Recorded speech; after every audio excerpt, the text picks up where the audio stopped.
You're listening to Cozy Yoga Life, the podcast for yoga teachers who crave more from their practice and lives. I'm Shannon Codwell, and I'll be your guide on this journey of simplicity, self-care, and self-discovery. So let's cozy up, unwind, and dive into today's episode. Now, this is a story all about how my life got turned upside down. And I'd like to take a minute, just sit right so, and I'll tell you how I became a yoga teacher all those years ago. My yoga journey started in the summer of 1998. At the time, I was a corporate trainer and developer, and I was traveling the U.S. providing all kinds of training. It was during a management training where I tasked the group to come up with some goals for the rest of the year and into the new year. As a trainer, I always felt like I never wanted to give any type of exercises that I wasn't willing to participate in myself. So when it came time to share our goals, I went first. And I remember writing on the whiteboard that I wanted to give yoga a try. I don't even know where that concept would have come into play. I just have that management meeting as like my first clear memory of wanting to try yoga. Now, fast forward just a few months, and I was taking kickboxing classes at a martial arts studio in the North Dallas area. And one day I came across a flyer advertising yoga classes that were going to start up soon at the martial arts studio. Intrigued, I took the flyer with me and I showed up for the very first class. There were 6 of us, and we had our mats around in a circle. I remember the teacher. She was this passionate, fiery, red-headed woman, and she took me through my very first yoga asana class.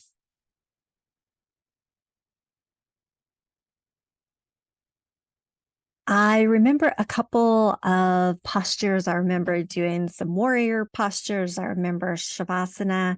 But what really stuck with me was this feeling I had when it was all over.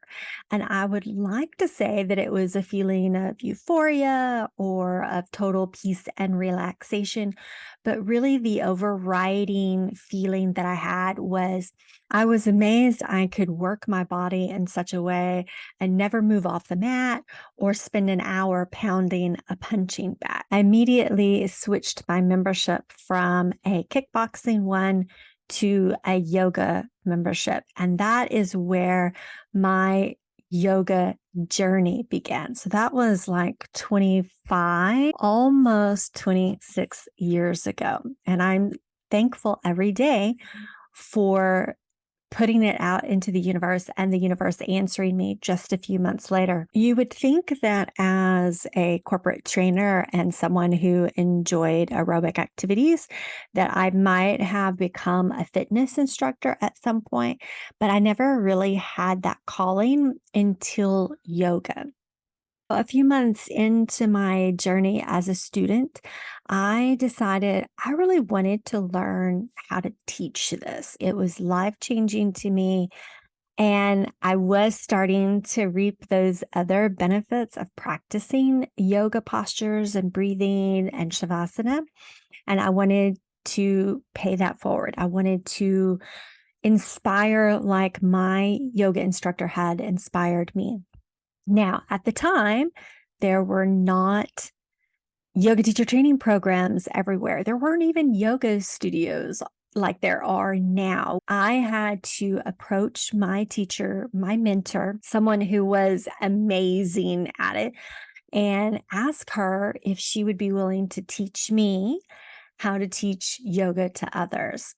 So one night after class, I went up to her and I told her, I said, "Hey, I'm really loving everything. You might not know this, but I do corporate training and development outside. That's what I do for my day job. And I would love to learn how to teach yoga." I don't remember too much of what she said. I do remember this kind of long lecture feeling explanation that she was giving me. And in the back of my head, all of those doubts are running through it. I'm like, she doesn't think I'm capable. She doesn't think I'd be a good teacher. She doesn't think this or that or whatever it may be.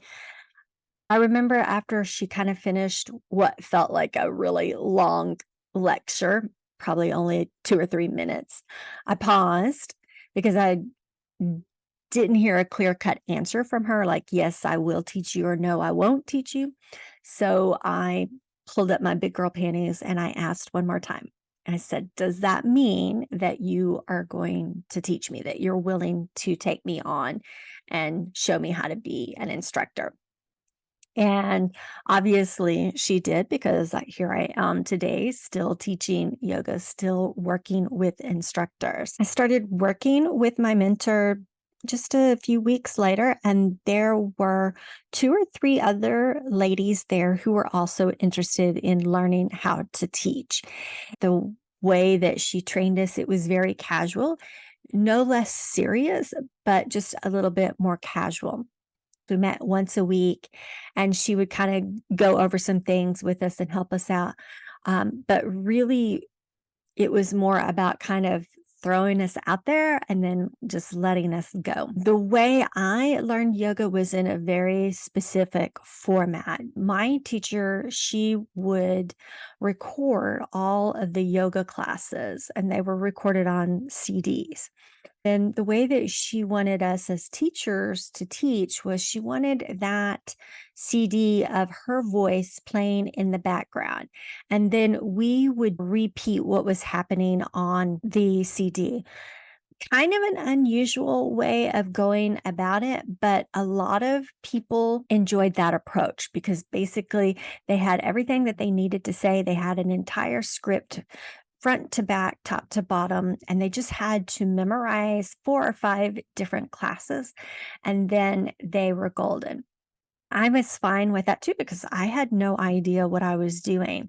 It was my teacher's way of doing things. So if I wanted to teach yoga, that was the way I was going to have to do it.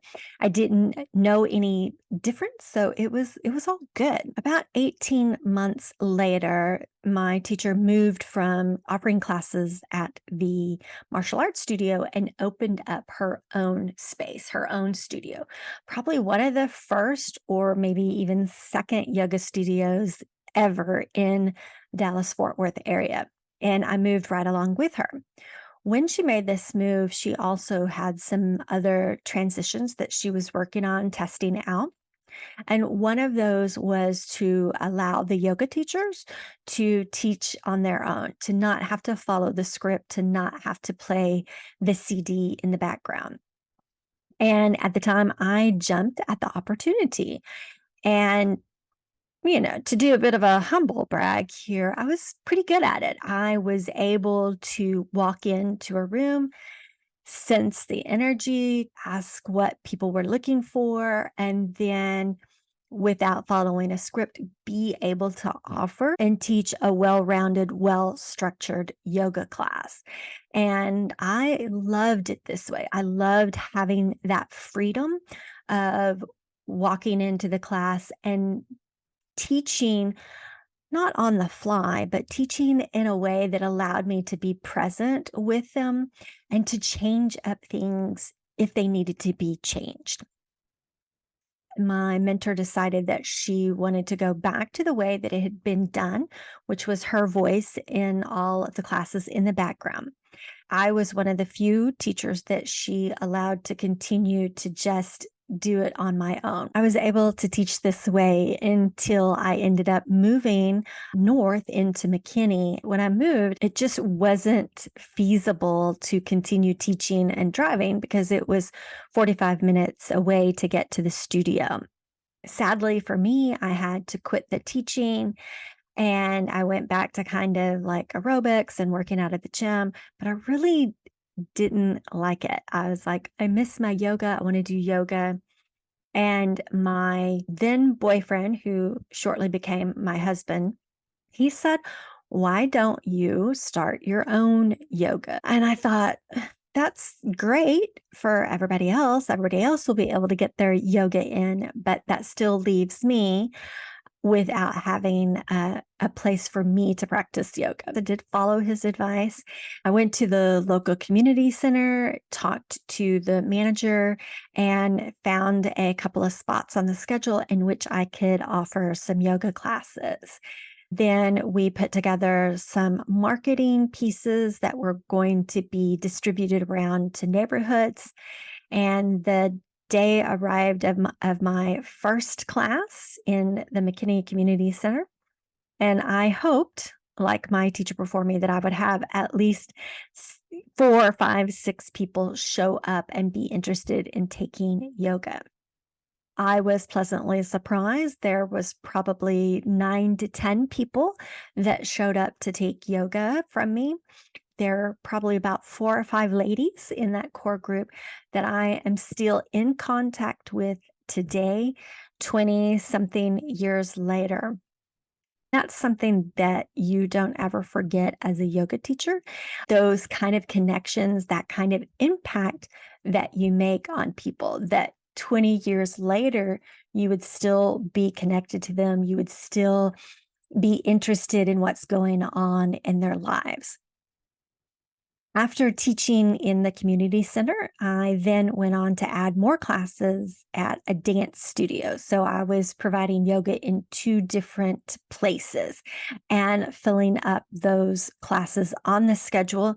After about a year, it was then time for me to open up my own space, to open up my first yoga studio, and that was Esprit de Yoga. Besides being connected and engaging with the community and making friends and connections with so many incredible people, was the fact that I had people driving from all over the area to come and take yoga. I had people coming from different outlying towns because I was the only place in the area that was offering yoga classes. Where my mentor was one of the first to offer yoga classes and open up a studio in the Dallas area, I was able to be one of the first people that offered yoga classes and opened the first yoga studio in the North Texas area. Now, obviously, 20 years later, there's a lot more yoga studios, and people don't have to drive that far anymore to take yoga classes. It's one of those things that when you look back on it, it's really kind of a proud moment that, that was something that I was able to accomplish. Just a few months into opening up my studio, the Esprit de Yoga, in 2002, I wanted to get some more formalized training. Not that the training that I had had from my previous mentor was bad. I just wanted to extend my training, extend my knowledge, keep learning to be able to keep offering new things and better things for my community. I found a lady, not my mentor, in Dallas who was offering a formalized yoga teacher training. And I signed up for it and made the drive in and took a couple of classes. And I was deeply disappointed, probably because I was not taking yoga from her. So I wasn't bought in to the way that she taught yoga and wanted the people under her to teach yoga. After a couple of times, I ditched that training. I didn't finish it. But what happened was I returned home and looking at how she had structured the training, which wasn't very structured at all, I was thinking to myself, I can do that. And I think I can do it better. In the span of about 6 weeks, I put together a teacher training program. I relied heavily on my education in journalism and human resources, and then, of course, my experience as a corporate trainer prior to becoming into yoga. I used all of that combined with my passion for yoga, and that was when Purple Lotus Yoga was created. A few months after opening the doors, one, I realized I couldn't teach all these classes myself because I was going to burn my candle out pretty quickly. In January 2003, I opened up the very first yoga teacher training there in the North Texas area. I had my fingers crossed for just a handful of people to sign up and join me. Happily, I had 6 that signed up to do yoga teacher training with me. And again, many of those participants from that very first session, I'm still in contact with. We still keep in contact. I still see what they're doing with their yoga lives, and they keep up with what I'm doing in my yoga life. At the time, yoga was growing in popularity, but not to the degree that it has caught on in the last few years. So when I put the teacher training together and I opened the doors and had those first few participants with me, I really thought that maybe after a couple of years max, I would teach all the people in the area that had any interest in teaching yoga. And then I would go on to do something else. I didn't think that Purple Lotus Yoga would live beyond a couple of years. So you can imagine my surprise, imagine my delight when Purple Lotus Yoga was something that I was able to do for 20 years, from 2003 to 2023. It's quite an accomplishment to be able to do something that you love and impact people for 2 decades. And, along the way, yoga did increase in popularity. The number of yoga studios increased.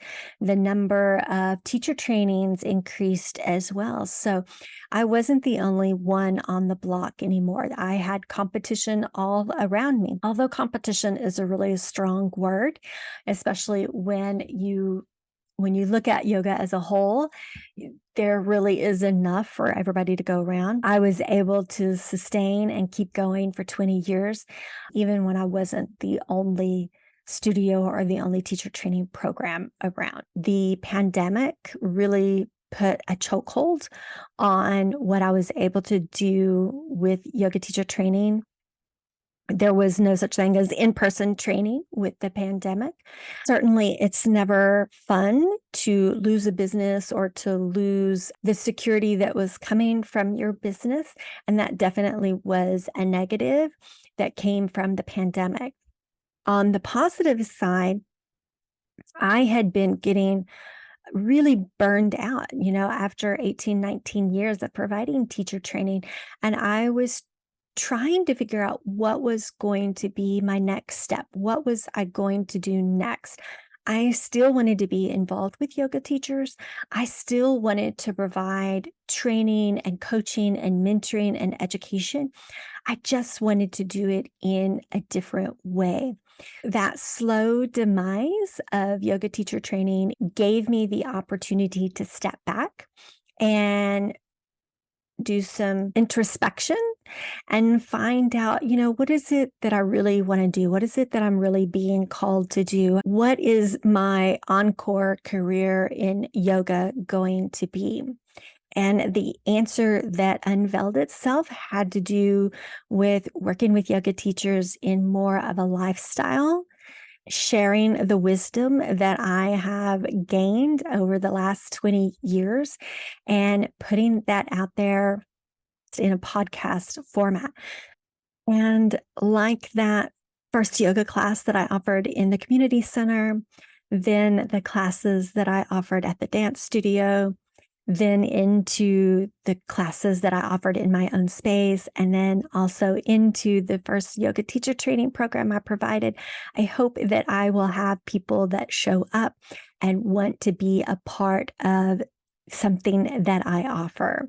So if that's you, I welcome you to the Cozy Yoga Life podcast, where I plan to share my wisdom and my thoughts and my feedback and just have open, honest, and raw conversations about what it's been like to be a yoga teacher and a yoga teacher trainer and educator, and now an author for the better part of almost 2.5 decades. Thanks for listening, Cozy Crew. And if you want to stick around for more, Be sure to subscribe, leave a review, and share with your other yoga teacher friends about this podcast. That wraps another soul-nourishing episode of Cozy Yoga Life. As always, thank you for letting me be a part of your yoga journey. If you enjoyed today's authentic conversation, please subscribe, rate, and leave a review. Until next time, stay cozy, take care of yourself, and keep it real.